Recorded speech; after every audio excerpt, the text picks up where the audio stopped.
pese a sus autopromocionadas credenciales de negociador, el presidente no evitó la mayor deserción de senadores de su presidencia en una resolución que pone a prueba los límites del poder presidencial, y la separación de poderes en Estados Unidos. El viernes en la tarde el presidente Donald Trump firmó el primer veto de su mandato, y con el golpe de la pluma cerró lo que para él fue una mala semana en la que muchos republicanos en el Congreso marcaron distancia con la Casa Blanca en la mayor rebelión que enfrenta en sus 2 años de gobierno. Trump tuvo que recurrir al veto para rechazar la resolución parlamentaria que anuló la emergencia fronteriza que él mismo había decretado a mediados de febrero para obtener los evasivos fondos para la construcción del muro fronterizo que los legisladores no le dieron cuando aprobaron el presupuesto. La Casa Blanca quizá habría preferido no llegar al extremo de vetar la resolución, y por eso hasta el mediodía del jueves estuvo cortejando a sus partidarios republicanos en el Senado, el voto de 5 de los cuales era suficiente para lograr la mayoría aprobatoria. Al final se sumaron 12 a la bancada demócrata para propinarle al presidente una derrota simbólica, pero importante, particularmente sensible para su estilo de liderazgo más acostumbrado a la imposición, y a la exigencia de respaldo acrítico que al pulso característico de las negociaciones políticas, eso, a pesar de que Trump se considera a sí mismo un gran negociador.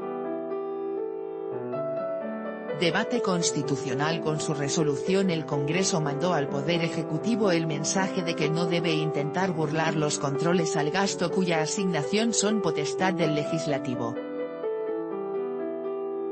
Se trataba de una declaración de principios basada en la Constitución. El presidente le dio al problema un tratamiento más electoral, considerando el tono de la carta que envió a los senadores republicanos el jueves advirtiéndoles que un voto a favor de la resolución es un voto por los demócratas de Nancy Pelosi, el crimen y las fronteras abiertas. Toda la presión ejercida desde la Casa Blanca no evitó la deserción de una docena de republicanos, el doble de lo que se había estimado hasta días atrás. El argumento fronterizo no le sirvió al presidente para aglutinar sus fuerzas para acabar con la resolución. El presidente ve esto como un voto por seguridad fronteriza y yo puedo entender esa perspectiva. Pero en mi opinión, los votos republicanos que se le oponen no están basados en seguridad fronteriza, están basados en la separación de poderes, dijo el senador republicano por Luisiana, John Kennedy, quien, sin embargo, votó en contra de la resolución argumentando que estaba votando por la seguridad nacional. Durante la presidencia de Barack Obama los republicanos criticaron lo que consideraban sus abusos de poder, y lo acusaban de usurpar las funciones del Parlamento cuando trató de modificar reglamentos migratorios para favorecer a hijos de indocumentados traídos a Estados Unidos siendo niños, los llamados Dreamers, el programa DACA. El propio Trump derogó DACA aduciendo que se había tratado de una extralimitación del poder presidencial, aunque ahora el programa sigue activo gracias a fallos de cortes que analizan el fondo legal del asunto en demandas presentadas por grupos de defensa de derechos humanos. Nunca antes un presidente ha solicitado fondos, el Congreso no se los ha dado, y el presidente entonces ha usado la Ley de Emergencia Nacional de 1976 para gastar ese dinero de todos modos, dijo tras votar el senador republicano por Tennessee Lamar Alexander. Pero esta resolución parlamentaria estaba condenada a quedar en lo declarativo, porque una vez consumado el veto presidencial, se estima que no se podría lograr la supermayoría de 2/3 de las cámaras para anularlo. A veces la gente minimiza el papel que juegas cuando estás en la minoría.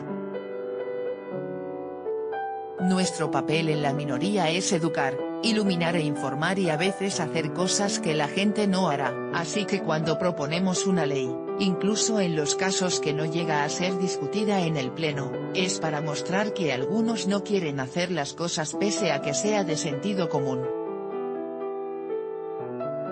Si nosotros no denunciamos y nos oponemos, entonces, ¿quién lo va a hacer?, explicó a Univision Noticias la senadora por Nevada, Jackie Rosen.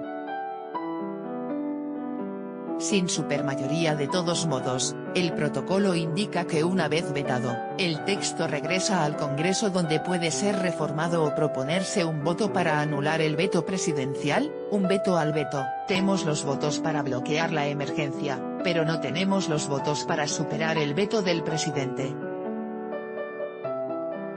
Pero es importante enviarle el mensaje a la Casa Blanca que no queremos que el presidente cambie decisiones, adoptadas por el Congreso, sobre el uso de fondos, dijo a Univision Noticias el senador demócrata por Virginia y ex candidato a la vicepresidencia, Tim Kaine. Otros reveses para Trump y para el líder republicano en el Senado. El voto del jueves para poner fin a la asistencia militar estadounidense a Arabia Saudita en sus operaciones en Yemen,